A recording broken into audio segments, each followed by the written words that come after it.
창세기 12장 10절부터 20절까지 말씀을 제가 읽겠습니다. 여러분들도 눈으로 말씀을 잘 따라서 읽으시기 바랍니다. 그 땅에 기근이 들었으므로 아브라함이 애굽에 거류하려고 그리로 내려갔으니 이는 그 땅에 기근이 심하였음이라. 그가 애굽에 가까이 이르렀을 때에 그의 아내 사레에게 말하되 내가 알기에 그대는 아리따운 여인이라. 애굽 사람이 그대를 볼 때에 이르기를 이는 그의 아내라 하여 나는 죽이고 그대는 살리리니 원하건대 그대는 나의 누이라 하라. 그러면 내가 그대로 말미암아 안전하고 내 목숨이 그대로 말미암아 보존되리라 하니라. 아브라함이 애굽에 이르렀을 때에 애굽 사람들이 그 여인이 심히 아리따움을 보았고 바로의 고관들도 그를 보고 바로 앞에서 칭찬함으로 그 여인을 바로의 궁으로 이끌어 들인지라. 이에 바로가 그로 말미암아 아브라함을 후대함으로 아브라함이 양과 소와 노비와 암수 나귀와 낙타를 얻었더라. 여호와께서 아브라함의 아내 사레의 일로 바로와 그 집에 큰 재앙을 내리신지라. 바로가 아브라함을 불러서 이르되 네가 어찌하여 나에게 이렇게 행하였느냐. 네가 어찌하여 그를 내 아내라고 내게 말하지 아니하였느냐. 네가 어찌 그를 누이라 하여 내가 그를 데려다가 아내를 삼게 하였느냐. 네 아내가 여기 있으니 이제 데려가라 하고 바로가 사람들에게 그의 일을 명하매 그들이 그와 함께 그의 아내와 그의 모든 소유를 보내었더라. 아멘. 인생은 선택의 연속입니다. 우리가 어떤 것을 선택하느냐에 따라서 우리의 인생도 우리의 삶도 달라지지요. 그래서 선택을 잘 해야 합니다. 아브라함은 우리들이 아는 것처럼 믿음의 조상이지요. 그리고 열국의 아비라고 우리가 그렇게 부르고 있습니다. 그런데 그런 아브라함도 잘못된 선택을 한 적이 있었습니다. 하마터면 그걸로 인해서 큰 낭패를 볼 수 있었습니다. 오늘은 우리가 아브라함의 잘못된 선택, 실수와 이 실패를 통해서 하나님께서 우리에게 주시는 교훈이 무엇인지를 함께 좀 생각해 보기를 원합니다. 오늘 우리들이 읽었던 본문 말씀 앞부분에 보면 하나님이 처음으로 아브라함을 부르시는 그런 말씀이 기록되어져 있습니다. 본문 말씀 앞전에 1절부터 3절까지를 볼까요? 자막을 보시고 여러분 보셔도 됩니다. 여호와께서 아브라함에게 이르시되 너는 너의 고향과 친척과 아버지의 집을 떠나 내가 네게 보여줄 땅으로 가라. 내가 너로 큰 민족을 이루고 네게 복을 주어 내 이름을 창대하게 하리니 너는 복이 될지라. 너를 축복하는 자에게는 내가 복을 내리고 너를 저주하는 자에게는 내가 저주하리니 땅의 모든 족속이 너로 말미암아 복을 얻을 것이라 하신지라. 하나님의 이 부르심과 아브라함에게 주셨던 그 제안은 정말 상상할 수 없을 정도로 놀랍고 파격적인 것입니다. 내가 너로 큰 민족을 이루게 하겠다. 땅에 있는 이 땅의 모든 민족이 이스라엘 민족뿐만이 아니라 이 땅에 있는 모든 족속들이 너로 인해서 복을 받을 것이다. 이렇게 말씀하고 있습니다. 여러분 이게 얼마나 큰 복입니까? 어떤 한 사람에게 하나님이 이렇게 말씀하셨다는 것은 이건 정말 상상할 수도 없는 엄청나게 큰 축복이 아닐 수가 없지요. 그런데 전제 조건이 있죠. 그 전제 조건이 무엇입니까? 너의 본토 친척 아비집을 떠나라는 것입니다. 네가 지금까지 정들고 살아왔던 너의 고향 땅을 떠나라고 말씀하고 있습니다. 여러분 근데 그게 쉬운 일일까요? 그건 정말 어려운 일입니다. 그냥 단순히 옆 동네로 이사 가는 게 아닙니다. 전혀 연고가 없는 낯선 땅으로 그렇게 이사를 가는 것입니다. 언어도 다르지요. 삶의 환경도 다 다른 곳입니다. 그런 곳으로 전혀 알 수 없는 그런 미지의 땅으로 가족들을 이끌고 떠난다는 것은 여러분 정말 쉬운 선택이 아닙니다. 어떤 일이 일어날지 전혀 알 수 없기 때문이죠. 우리가 아는 것처럼 여러분 엘리멜렉이 그의 아내 나오미와 두 아들을 데리고 모압 땅으로 이주를 갔습니다. 그런데 여러분 그 모압 땅에 가서 어떤 일이 벌어졌습니까? 엘리멜렉도 죽고 그의 두 아들도 죽고 그리고 나오미 혼자만 딸랑 남았습니다. 재산도 모두가 다 소비해버리고 혼자만 남았어요. 여러분 마치 그와 같은 일들이 벌어질 수도 있다는 것입니다. 전혀 알 수 없는 곳으로 가족들을 이끌고 갔다가 거기서 어떤 일이 일어날지 알 수 없기 때문에 그것을 선택하고 결정하는 것은 정말 두렵고 떨리는 일이 아닐 수 없지요. 그런데 아브라함은 하나님의 말씀에 순종해서 길을 떠납니다. 4절 5절 말씀해 보면 이에 아브라함이 여호와의 말씀을 따라갔고 롯도 그와 함께 갔으며 아브라함이 하란을 떠날 때에 75세였더라. 아브라함이 그의 아내 사레와 조카 롯과 하란에서 모은 모든 소유와 얻은 사람들을 이끌고 가나안 땅으로 가려고 떠나서 마침내 가나안 땅에 들어갔더라. 여러분 아브라함이 하나님의 말씀에 순종해서 이제 하란을 떠나서 가나안 땅에 갔습니다. 그 아브라함의 선택, 그 결정은 정말 대단하고 놀라운 것이 아닐 수가 없습니다. 그의 선택과 그의 이 결정을 우리가 높이 평가할 수밖에 없는 이유는 그가 갈 바를 알지 못했지만 믿음으로 순종을 했기 때문이라는 것입니다. 히브리서에 보면 그렇게 말씀하고 있죠. 히브리서 11장 8절에 보면 믿음으로 아브라함은 부르심을 받았을 때에 순종하여 장래의 유업으로 받을 땅에 나아갈새 어떻게 나갔다고요? 갈 바를 알지 못하고 나아갔으며, 이 공동 번역 성경에서는 갈 바를 알지 못하고 나갔다는 것을 이렇게 이야기합니다. 사실 그는 자기가 가는 곳이 어떤 곳인지도 모르고 떠났다는 것입니다. 전혀 어떤 곳인지 알 수 없는 거예요. 그곳에 가면 어떤 일이 그에게 벌어질지 알 수 없었지만 하나님이 가라고 하니까 믿음으로 순종해서 그 길을 떠났다라고 말씀하고 있습니다. 정말 아브라함의 이 첫 번째 선택은 정말 대단하고 놀라운 것이 아닐 수 없습니다. 그러나 아브라함이 하나님이 가라고 하신 그 가나안 땅에 도착해서 그만 잘못된 선택을 하고 맙니다. 물론 나름대로 타당한 이유가 있어요. 또 합당한 설득력 있는 그 변명거리는 충분히 있습니다. 그게 뭡니까? 가서 도착해서 보니까 그 땅에 기근이 들었지요. 10절 말씀에서 그거를 얘기하고 있는데요. 그 땅에 기근이 들었으므로 아브라함이 애굽에 거류하려고 그리로 내려갔으니 이는 그 땅에 기근이 심하였더라. 이 말씀을 새번역 성경에서는 또 이렇게 번역하고 있습니다. 그 땅에 기근이 들었다. 그 기근이 너무 심해서 아브라함은 이집트에서 얼마 동안 몸부쳐 살려고 그리로 내려갔다. 그래서 도착했는데 하나님이 가라고 하셨던 그 땅에 가서 보니까 기근이 너무 심한 거예요. 그래서 그의 아내와 그의 조카 롯, 아버지를 일찍 여인 그 조카 롯을 데리고 왔는데 그들을 다 거기서 굶겨 죽일 수는 없잖아요. 그러니까 어쩔 수 없이 애굽으로 내려갔다는 것입니다. 먹고 살 길을 찾아서 내려갔다고 하는 거죠.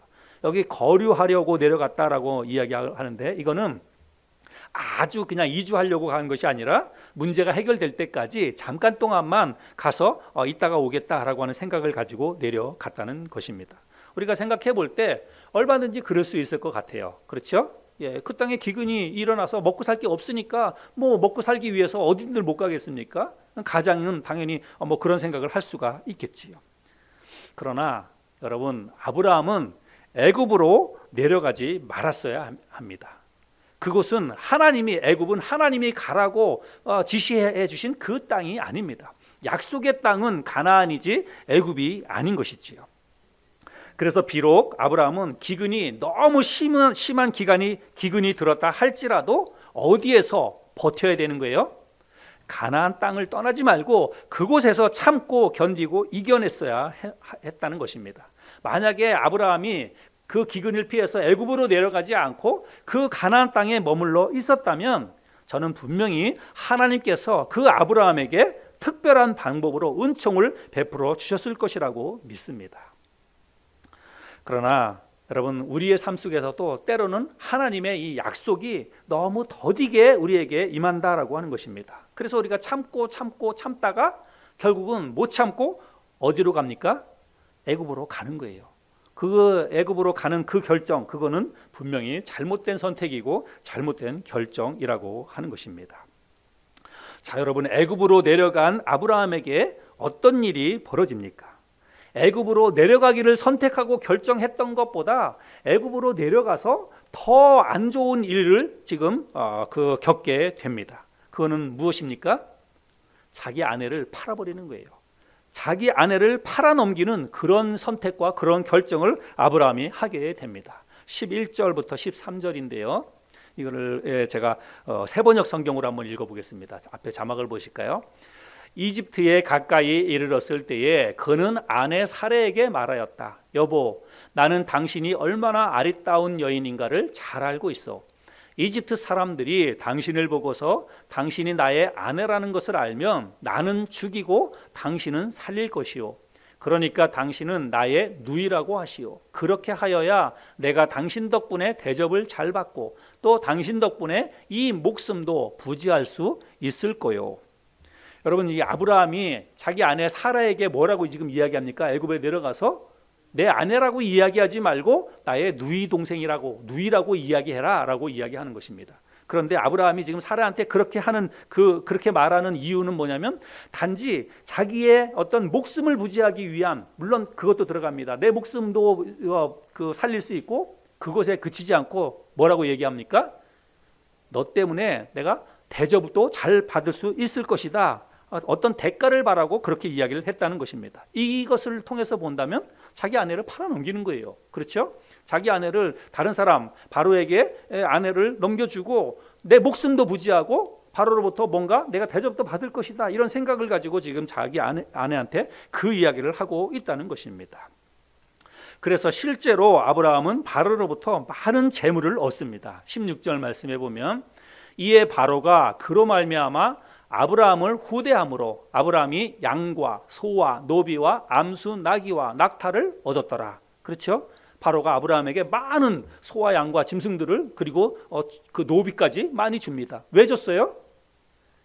사례를 자기에게 주었기 때문에 그 대가로 지금 이렇게 바로가 아브라함에게 많은 재물을 주었다는 것입니다. 여러분, 이 일은 이 믿음의 조상이라는 명성에 전혀 어울리지 않는 일입니다. 두고두고 아브라함의 그 커리어에 그야말로 먹칠을 하는 잘못된 선택이었고 잘못된 결정이었지요. 그런데요, 우리가 성경을 읽다가 보면 이 아브라함이 이렇게 부끄러운 일을, 똑같은 일을 또 한 번 저지릅니다. 이건 창세기 지금 12장인데 창세기 20장에 보면 20장 1절 2절에 보면 아브라함이 거기서 네게부 땅으로 옮겨가 가데스와 술 사이 그랄에 거류하며 그의 아내 사레를 자기 누이라 하였으므로 그랄 왕 아비멜렉이 사람을 보내어 사라를 데려갔더니, 정말 말도 안 되는 일이죠. 한 번 그런 일을 겪었는데 또다시 어려운 신변의 위협이 닥쳐왔을 때 자기 아내를 또다시 누이라고 그렇게 이야기하는 이 아브라함의 모습을 볼 수 있습니다. 그래서 하나님께서 이 일을 막았기 때문에 아비멜렉으로 하여금 사라를 아내로 취하지 못하도록 하나님이 막았기 때문에 특별한 일은 일어나지 않았습니다. 그래서 나중에 아비멜렉이 그것을 알고 나서 아브라함에게 왜 네가 그런 짓을 했느냐라고 따져 묻죠. 20장 9절에 보면 아비멜렉이 아브라함을 불러서 그에게 이르되 네가 어찌하여 우리에게 이렇게 하느냐? 내가 무슨 죄를 네게 범하였기에 네가 나와 내 나라가 큰 죄에 빠질 뻔하게 하였느냐? 네가 합당하지 아니한 일을 내게 행하였도다 하고, 그래서 정말 말도 안 되는 일을, 그래서 이 아비멜렉이나 바로나 이 사람들은 사실은 결혼을 안 한 그 여자라고 이야기했기 때문에 아내로 취하려고 생각을 했다는 것입니다. 그 사람들은 사실은 잘못은 아니잖아요. 아브라함이 속인 게 잘못이죠. 그런데 이렇게 아비멜렉이 그 아브라함에게 당신이 나한테 왜 이렇게 해가지고 우리 나라와 내가 죄를 짓게 만들었느냐라고 따져 물으니까 아브라함이 뭐라고 변명하는지 아십니까? 20장 11절 12절에 보면 아브라함이 이르되 이곳에서는 하나님을 두려워함이 없으니 내 아내로 말미암아 사람들이 나를 죽일까 생각하였음이요. 그래서 자기가 죽을지 모르겠다라고 하는 생각을 했기 때문에 그랬다는 것이고, 또 하나는 또 그는 정말로 나의 이복 누이로서 내 아내가 되었음이니라. 뭐라고 얘기하냐면 내가 죽을 것 때문에, 내가 그것 때문에 이야기도 했지만 따지고 보면 사실 이 사례는 나의 이복 누이다 이렇게 이야기를 합니다. 여러분 이 말은 자기 말이 100% 거짓은 아니라는 그런 의미입니다. 그런데 진짜 사례가 아브라함의 이복 누이인가 아닌가에 대해서는 논란이 많이 있습니다. 성경에 이것에 대해서 정확히 밝히고 있지 않습니다. 우리가 한번 유추해서 생각을 해봐야 되는데요. 한번 아브라함의 족보를 한번 살펴보면 창세기 11장에 아브라함의 족보가 나오는데요. 한번 잘 보세요, 여러분. 데라의 족보는, 데라는 아브라함의 아버지입니다. 데라의 족보는 이러하니라. 데라는 아브라함과 나홀과 하란을 낳고 하란은 롯을 낳았으며, 그러니까 롯과 아브라함은 조카 사이죠. 조카와 삼촌 사이죠. 하란은 그의 아비 데라보다 먼저 고향 갈대아인의 우르에서 죽었더라. 아브라함과 나홀이 장가들었으니 아브라함의 아내의 이름은 사레며 나홀의 아내의 이름은 밀가니 하란의 딸이요 하란은 밀가의 아버지이며 또 이스가의 아버지더라. 자, 그러니까 여기서 한번 우리가 족보를 좀 잘 생각을 해봐야 되는데요.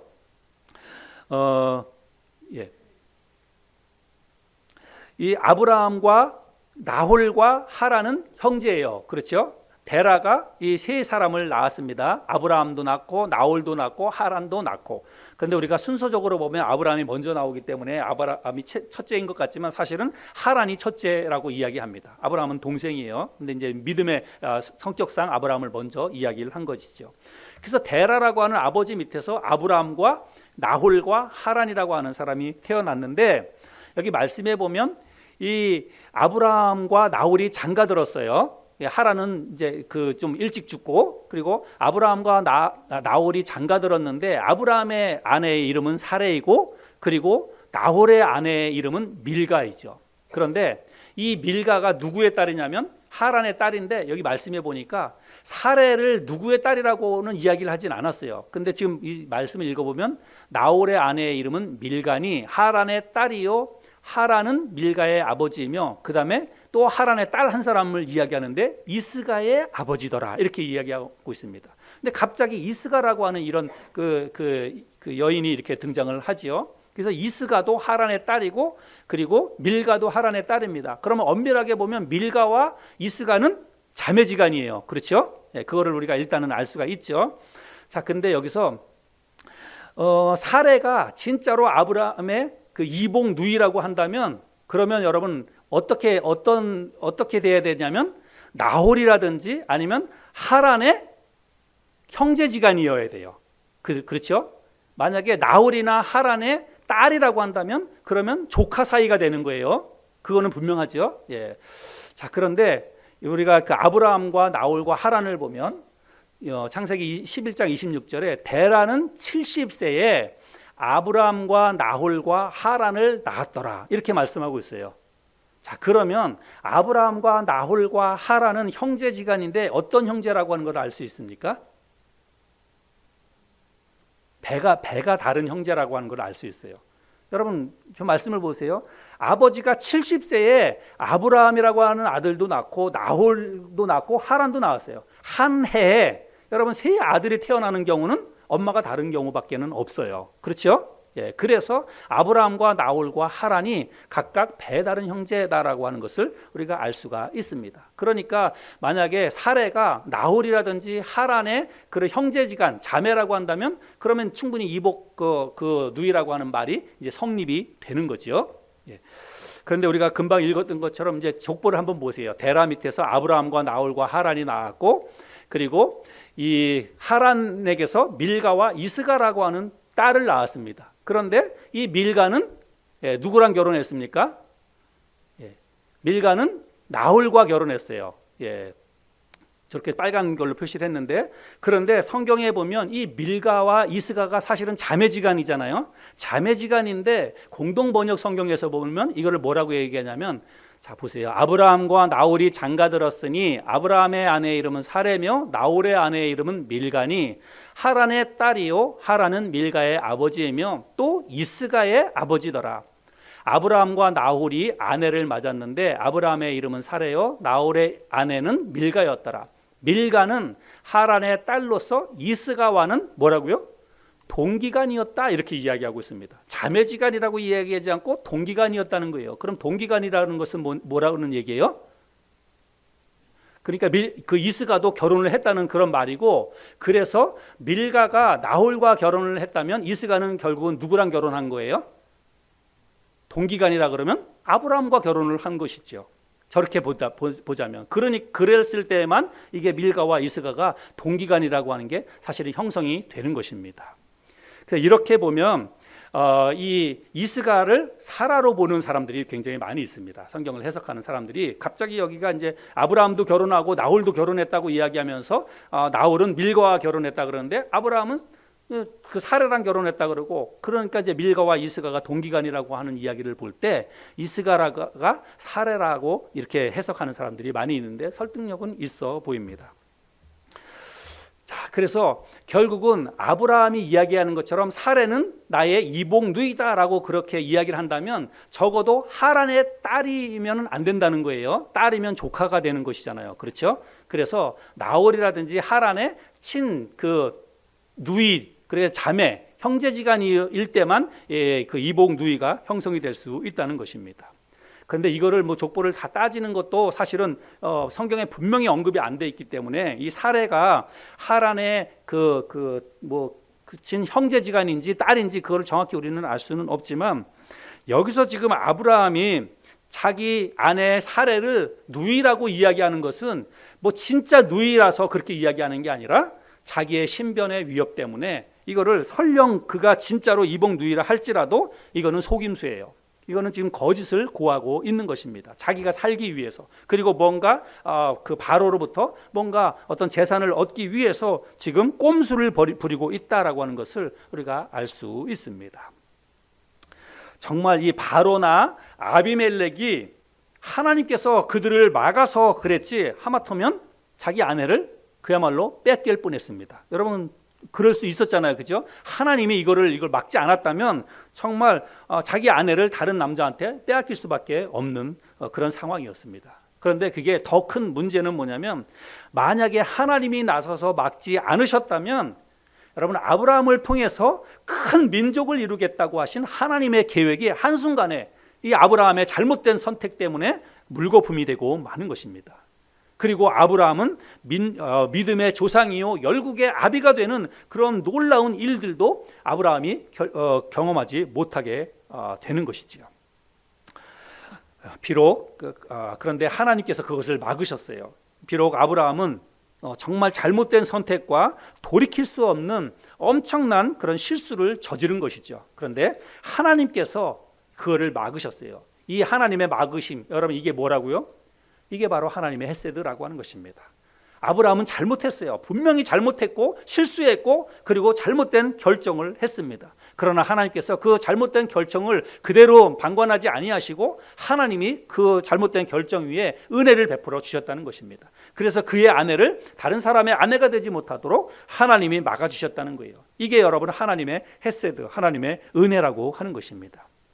그리고 실제로 또 이 일을 통해서 아브라함은 많은 재물을 얻어가지고 다시 가나안 땅으로 돌아오게 됩니다. 13장 1절 2절에 보면 아브라함이 애굽에서 그와 그의 아내와 모든 소유와 롯과 함께 네겝으로 올라가니 아브라함에게 가축과 은과 금이 풍부하였더라. 결론적으로는 하나님의 은혜 때문에 그가 좋은 어떤 그 결론을 갖게 되었지만, 여러분 우리가 이 말씀을 통해서 그렇다고 해서 우리도 실수해도 괜찮다, 우리도 뭐 잘못된 선택을 해도 괜찮다, 여러분 그것을 이야기하려고 하는 게 아닙니다. 진짜 아브라함은 큰일 날 뻔했어요. 낭패를 볼 뻔했고 하나님의 계획과 하나님의 이 섭리도 어긋나 버릴 수밖에 없었습니다. 하나님이 도와주지 않았다면, 하나님이 헤세드, 은혜를 베풀어 주지 않았다면 정말로 큰 일을 겪을 수밖에 없었습니다. 우리가 이 말씀을 통해서 우리는 이 말씀을 타산지석으로 삼아야 합니다. 그래서 우리는 우리에게 어떤 중요한 선택의 결정이 있을 때, 선택의 기로에 있을 때에 우리가 이렇게 아브라함처럼 이렇게 선택하지 말아야 한다는 것을 우리는 교훈으로 받아야 됩니다. 저는 오늘 이 말씀을 통해서 우리 지난주에 이어서 두 가지 교훈을 생각해 볼 수 있다라고 여겨집니다. 첫 번째 교훈은 뭐냐면, 여러분 우리가 살다가 힘든 일 많이 경험하잖아요. 힘들고 어려운 일들을 우리가 많이 경험합니다. 그런데 아무리 힘들고 어려운 일이 있어도 절대로 애굽으로는 내려가지 말아야 한다라고 하는 교훈을 우리가 생각해야 됩니다. 여러분, 여기서 말하는 애굽은 무엇을 얘기합니까? 세상을 이야기하는 것입니다. 인간적인 생각, 인간적인 행동, 부당한 방법, 꼼수, 여러분 이게 다 애굽이에요. 우리가 이 세상을 살다가 힘들고 어려운 일을 겪을 때마다 우리가 뭔가 내 머리를 굴리고 세상적인 방법, 부당한 방법, 정직하지 못한 어떤 일처리, 여러분 이게 다 세상에 속한 애굽이라고 하는 것입니다. 그렇게 우리가 그런 것을 우리가 꼼수를 부리거나 혹시 뭐 부당한 편법을 쓰거나 이렇게 하면 일시적으로는 위기를 극복할 수 있을지 모릅니다. 어쩌면 그 내 잔머리로 인해서 어쩌면 큰 이익을 얻어낼 수 있을지도 몰라요. 그러나 하나님의 사람들은 그렇게 살지 말아야 합니다. 거짓이나 속임수, 부당한 방법이나 편법을 쓰면 안 된다는 것입니다. 솔직하고 진실하게 우리가 사람을 대할 수 있어야 하고 바르고 정직한 방법으로 일을 할 수 있어야 한다는 것입니다. 당장 눈앞에 있는 어떤 문제나 위기를 두고서 다른 사람에게 도움을 구하기 위해서 손을 벌리기 전에 먼저 어떻게 해야 되냐면 하나님이 역사하실 때까지 잠잠히, 비록 힘들고 심한 기근이 들었다 할지라도 가나안 땅을 떠나지 말고 그곳에서 발을 붙이고 하나님이 역사하실 때까지 기다려야 돼요. 정말 우리 어쩌면 이 그냥 턱 밑까지 우리의 위기가 차올라와서 금방 뭐 어떻게 될 것 같은 그런 위험한 상황이 우리 앞에 온다 할지라도 여러분, 우리는 하나님을 믿는 사람입니다. 그리고 하나님이 우리의 아버지가 되시는 줄을 믿습니다. 그 하나님이 역사하실 때까지 우리가 끝까지 참고 견디고 그 땅을 떠나지 말아야 된다는 것입니다. 그리스도인의 삶의 위치에서 벗어나지 말고 그것을 믿음으로 붙잡고 있어야 한다는 것입니다. 그래서 근데 참 그게 쉽지 않지요. 여러분, 하나님의 도우심을 바라보면서 우리가 묵묵히 참고 기다리는 것은 정말 쉽지 않습니다. 당장 내 눈앞에 보이는 어떤 사람에게 가서 손을 벌리고 도와달라고 이야기하는 것은 쉬워요. 그거는 누구든지 할 수 있습니다. 그런데 눈에 보이지 않는 하나님이 도와주실 것이라고 믿고 그냥 묵묵히 참고 언제까지든지 참고 기다리는 것은 이게 정말 여간 힘든 게 아닙니다. 정말 힘들고 어려운 일입니다. 그런데요, 그 힘든 일을 하나님이 우리로 하여금 하기를 원하신다는 것입니다. 그 힘들고 어려운 일을 우리가 해내기를 하나님이 원하신다는 뜻입니다. 여러분, 한번 잘 생각해 볼까요? 하나님께서 아브라함에게 너의 본토 친척 아비집을 떠나서 가나안 땅으로 가라라고 말씀을 하셨어요. 그래서 아브라함이 그 말씀 믿고 가나안 땅에 갔어요. 그랬는데 그곳에서 어떤 일이 벌어졌어요? 심한 기근이 일어났습니다. 자, 그러면 하나님이 아브라함을 불러서 아브라함에게 가나안 땅으로 가라라고 말씀하셨을 때 얼마 있지 않으면 그 땅에서 기근이 일어날 것을 하나님이 아셨을까요? 몰랐을까요? 여러분, 하나님이 이 사실을 몰랐다면 하나님은 전능하신 분이 아닙니다. 전지하신 분이 아닙니다. 하나님은 앞날에 무슨 일이 일어날지 하나님은 다 아십니다. 그러면 하나님이 그것을 알고도 아브라함을 그리로 가라고 말씀하셨다면 여러분, 그 땅에서 일어나는 기근 정도는 하나님한테는 아무 문제가 안 되는 거예요. 하나님, 우리에게는 그게 죽을 만큼 힘든 일이지만 하나님의 입장에서는 그거는 염두에도 없는 일입니다. 그 땅에서 어떤 일이 일어날지, 기근이 일어날지 하나님은 그거는 관심도 없어요. 왜 그렇습니까? 하나님은 말씀 한마디로 이른 비와 늦은 비를 내리시는 분입니다. 그냥 그 땅에 뭐 3년이든 5년이든 기근이 들었어도 하나님이 말씀 한마디만 하시면 순식간에 그 땅에 이른 비와 늦은 비가 내려서 그 모든 기근을 한순간에 다 없앨 수 있는 분이 하나님이십니다. 그렇기 때문에 하나님은 그 땅에서 아브라함이 가서 기근을 겪을 것은 하나님이 아셨지만 하나님은 전혀 문제가 안 되기 때문에 그리로 가라라고 말씀하셨던 거예요. 만약에 하나님이 이른 비와 늦은 비를 내리지 않아도 기근이 그 땅에 있어도 하나님은 아브라함을 충분히 먹여 살릴 수 있는 분입니다. 여러분, 우리가 알지 않습니까? 하나님께서 엘리야 선지자를 어떻게 먹이셨습니까? 까마귀를 통해서 그 엘리야 선지자를 먹여 주셨습니다. 아마 아브라함이 그 땅을 떠나지 않고 그 땅에 그냥 머물러서 하나님이 가라고 하신 곳이 이곳이니까 내가 죽어도 여기서 죽겠다, 그런 각오를 가지고 버텼다면 하나님께서 분명히 이 엘리야 때처럼 아브라함에게도 까마귀를 통해서 혹은 뭐 다른 방법을 통해서 하늘에서 만나와 메추라기를 내리든지 하나님은 무엇이든지 하실 수 있는 분입니다. 그래서 아브라함에게 그렇게 하셨을 거예요. 저는 그렇게 믿습니다. 그런데 아브라함은 그것을 참지 못하고 하나님이 약속해 주신 그 약속의 땅에 가서도 하나님을 신뢰하지 못했다는 것입니다. 그 순간만큼은 눈에 보이는 기근이 너무 큰 거예요. 그것 때문에 금방 죽을 것 같은 이 위협 때문에 하나님의 말씀 혹은 살아계신 하나님께 눈을 돌리지 못하고 기근을 피해서 애굽으로 내려갔다는 것입니다. 그래서 여러분 애굽으로 내려가서 결국은 씻을 수 없는 여러분 자기 아내를 그렇게 그야말로 자기 목숨 때문에 팔아넘기는, 여러분 이게 얼마나 비참한 일입니까? 그래서 아브라함이 애굽으로 내려가지 않았다면 그와 같은 수치와 그와 같은 실패, 실수는 경험하지 않았을 것입니다. 자, 그래서 우리가 이 말씀을 통해서 받을 수 있는 교훈은 아무리 힘들고 어려운 일이 우리에게 있다 할지라도 여러분 우리가 버텨야 되는 거예요.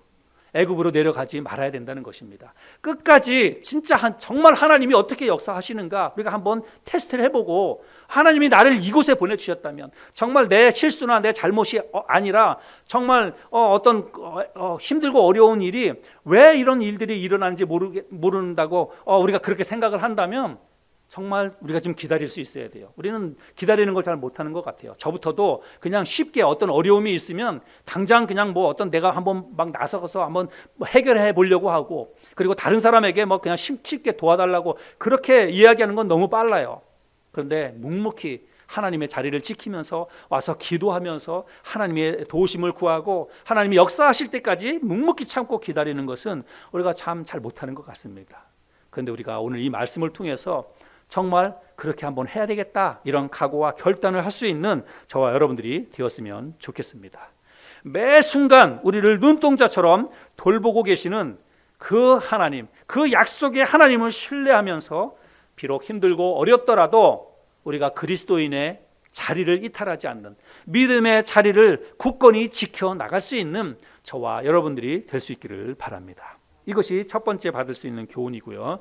두 번째는 우리가 비록 실수를 하거나 잘못된 선택을 하더라도 여러분 하나님이 우리를 붙잡고 계신다는 사실을 잊지 말아야 됩니다. 하나님이 우리에게 헤세드, 은혜를 베풀어 주신다는 사실만큼은 우리가 절대로 잊지 말아야 합니다.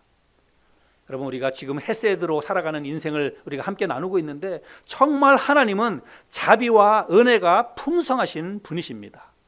그 하나님이요 우리의 연약함을 잘 알고 계세요. 우리의 허물을 너무나 잘 알고 계십니다. 여러분 우리가 하나님을 한번 생각해 보세요. 정말 여러분 잠잠히 하나님을 한번 묵상해 보시기를 바랍니다. 여러분 하나님이 얼마나 크고 놀라우신 분이십니까?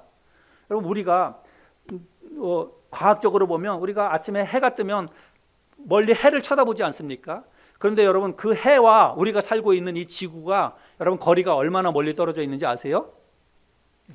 4광년이 떨어져 있답니다. 4광년.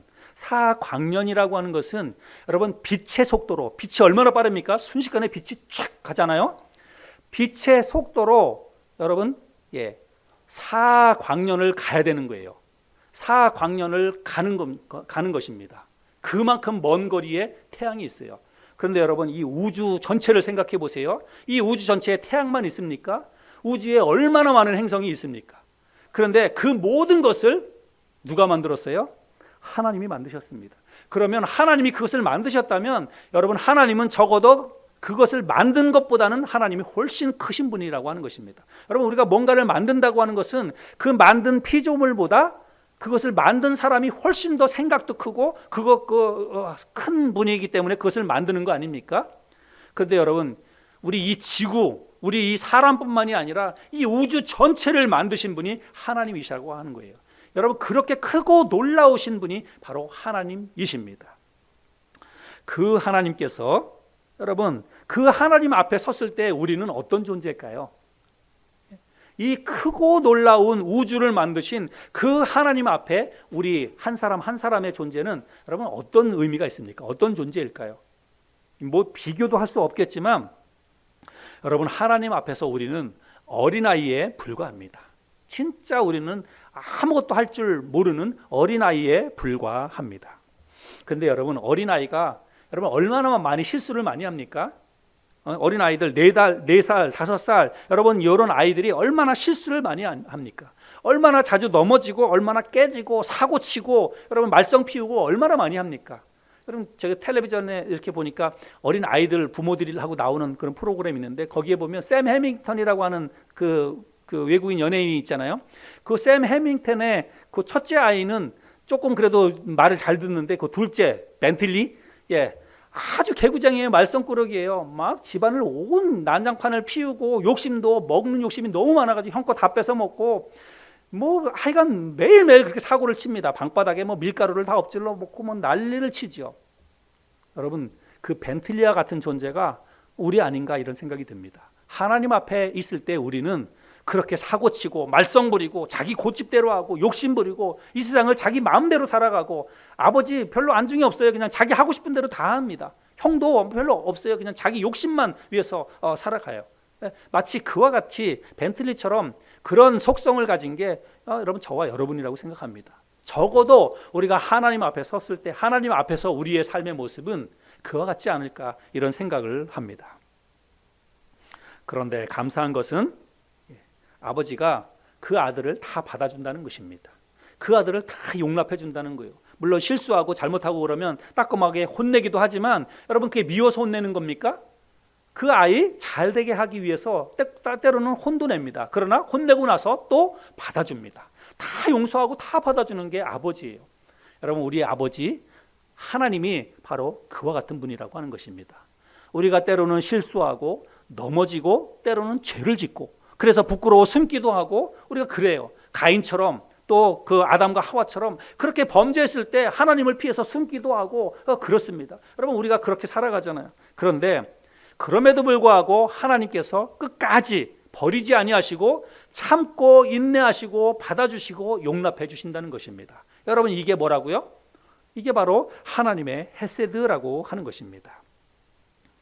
우리가 아무리 큰 실수를 하거나 아무리 잘못된 선택을 하더라도 하나님은 절대로 우리를 버리지 아니하시고 우리를 떠나지 않는다는 사실만큼은 우리가 절대로 잊지 말아야 한다는 것입니다. 오늘 이 본문 말씀을 통해서 아브라함이 정말 엄청난 실수를 했어요. 정말 저지르지 말아야 될 그런 그 잘못을 저질렀습니다. 여러분 아내의 입장에서 한번 생각해 보세요. 여러분 여기 계시는 우리 자매님들 아마 내 남편이 자기의 어떤 신변의 위협 때문에 자기 혼자만 살겠다고 자기만 혼자 뭔가 이득을 얻겠다고 나를 다른 뭐 남자에게 이렇게 그 팔아넘긴다고 하면 여러분 그거 이해하고 그걸 받아주고 그거를 참고 살아갈 아내가 어디 있습니까? 그렇죠? 성경에 사례는 2번씩이나 이런 일을 겪었는데 아브라함에게 뭐 항변하거나 그런 내용은 기록되어 있지는 않아요. 그렇다고 뭐 저는 사라가 그냥 묵묵히 다 참고 뭐 그렇게 했다라고 또 생각 안 합니다. 성경에는 기록이 없지만 아마 대판하지 않았을까 생각이 돼요. 도대체 당신이 나한테 어떻게 그럴 수 있느냐고 2번씩이나 당신이 남자냐고 내 남편 맞냐고 아마 그렇게 따져 물었을 거예요. 그런데 여러분 그와 같이 끔찍한 실수 하지 말아야 될 그런 선택을 했음에도 불구하고 하나님께서 아브라함을 용납하셨다는 것입니다. 그 실수를 하나님이 막아주시고 그 실수 때문에 아내를 다른 그 남자에게 가지 않도록 하나님이 막아주시면서 아브라함을 보호해 주셨다는 것입니다. 여러분 이게 얼마나 감사하고 얼마나 놀라운 하나님의 은혜입니까? 우리가 이 말씀을 통해서 실수해도 좋다, 뭐 잘못된 선택을 해도 좋다, 자기 아내를 누이 동생으로 그렇게 속여도 된다. 여러분 그게 아닙니다. 그렇게 하면 안 돼요. 우리가 이 말씀을 통해서 정말 우리가 삶 속에서 나도 모르게 실수하거나 실패하거나 혹은 잘못된 선택을 하더라도 그래도 우리가 비관하거나 아니면 자기 자신의 삶을 내려놓거나 포기하거나 그러면 안 된다는 것입니다. 그때 우리가 붙잡아야 될 것은 내가 비록 이렇게 하찮고 내가 정말 이 모양밖에는 안 되는 그런 사람이다 할지라도 하나님이 나를 붙잡고 계신다. 하나님이 나에게 그래도 은혜를 베풀어 주시고 긍휼을 베풀어 주신다는 사실만큼은 우리가 잊지 말자라고 하는 것입니다. 여러분 히브리서 13장에 보면 이런 말씀이 있습니다. 그가 친히 말씀하시기를 내가 결코 너희를 버리지 아니하고 너희를 떠나지 아니하리라 하셨느니라. 너무 감사하죠?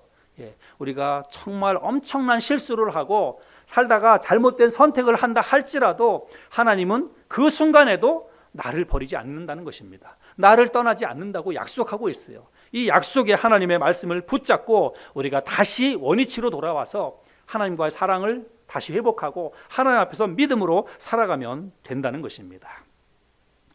오늘은 믿음의 조상 아브라함의 잘못된 선택과 이 실수에 대해서 우리가 말씀을 살펴보았습니다.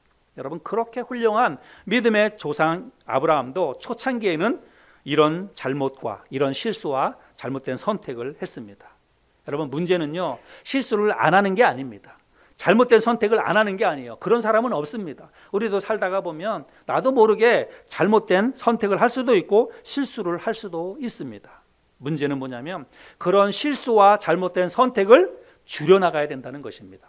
이런 말씀을 통해서 교훈을 받고 타산지석, 반면교사로 삼아서 이런 어려운 어떤 순간이 올 때마다 우리가 진짜로 믿음을 지켜야 되겠구나, 하나님의 살아계심을 믿고 내가 참고 한번 견뎌봐야지, 이런 생각을 가지고 믿음의 자리에서 쉽게 이탈하지 말고 끝까지 한번 참아보고 끝까지 한번 버텨보고 이런 노력들을 해야 한다는 것입니다. 또 비록 실수나 실패를 하더라도 좌절하거나 절망하거나 포기하는 것은 그건 더 나쁜 거예요. 그건 하나님이 정말로 원치 않는 것입니다. 비록 실수하거나 실패한다 할지라도 그래도 비관하지 말고 하나님이 나에게 은혜를 베풀어 달라고, 긍휼을 베풀어 달라고, 그래도 하나님 나를 살려달라고 그렇게 하나님 앞에 기도하고 하나님의 자비와 은혜를 구할 수 있는 저와 여러분들이 되었으면 좋겠습니다. 오늘 함께 나눈 이 말씀을 붙잡고 헤세드로 또 우리가 인생을 살아가는 저와 여러분의 귀한 삶이 될 수 있기를 바랍니다.